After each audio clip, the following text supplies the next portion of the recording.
Greetings and welcome back to Room 303 in our Talks with Walt, as we are calling our readings through the deathbed edition of Walt Whitman's Leaves of Grass. We turn now to Out of May's Showers Selected, another celebration of spring. This is poem 18 of the 58 of Sands at 70.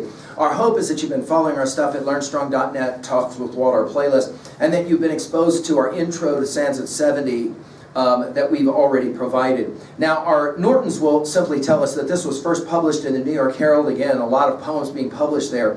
May 10th, 1888. I love this little poem. I love to read it out loud. It's a lot of fun, the rhythms of this poem.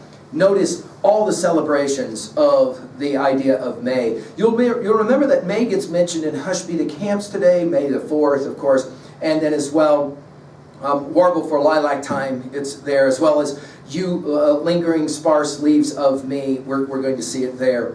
Shows takes us to his whole idea of drama and the way that life is played out on a stage, that you may contribute a verse, O me, O life, right? Let's enjoy.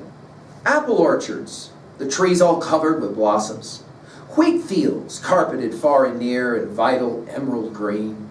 The eternal, exhaustless freshness of each early morning. The yellow, golden, transparent haze of the warm afternoon sun. The aspiring lilac bushes with profuse purple or white flowers. Now, we've commented in other poems all the way through, especially in Drum Tap, you'll remember about his use of color. So the fact that he would end with purple and white makes some sense. Notice we begin with apple orchards, and of course, the moment that we think about apples, we're going to see this in the next poem, Halcyon Days. When we think about apples, I think Whitman learned to love apples, as so many of us do, literally, obviously, from our Milton and Paradise Lost. And obviously a whole bunch of you have technology with an icon of an apple only has a bite out of it, right? So apples are fascinating in themselves. They become a symbol.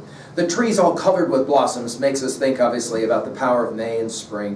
Wheat fields, obviously leaves of grass comes to mind. Carpeted is a fun word here. Carpeted far and near in vital emerald green, and we're back to leaves of grass. And a song of myself 6, and a child asking, what is the grass?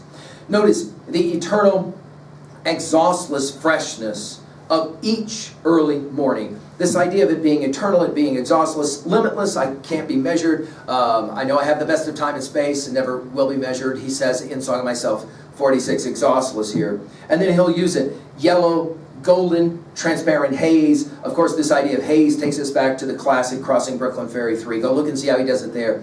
Of the warm afternoon sun. All of these words that just give you a sense of, that is to say, spring is so wonderful. The aspiring lilac bushes, notice aspiring, in other words, they haven't quite come to fruition. Obviously, this takes us to lilacs last and the joy are bloomed. Bushes with profuse purple or white flowers. Go and look at his use of profuse in Leaves of Grass. It's quite remarkable. Well, what exactly is it that he's really doing here? Well, I think that we're going to see that May and spring is a great time of the year, obviously. He's going to celebrate it. He's juxtaposing it, obviously, to the autumn, that is to say, when he himself will pass. And to me, I love that great poets will show instead of tell, and here, obviously, we have a lot of that. The power of the symbol of spring, it's eternal, it's exhaustless, and it takes us at 3A to, obviously, Shelley's Ode to the West Wind of 1820, a poem that I believe Whitman loved so much. Go back and just study that poem and look how many times the word leaves gets used in that poem. And then notice at the very end of the poem, if winter comes, can spring be far behind? That idea of the promise of spring, I think, is central to this poem as well.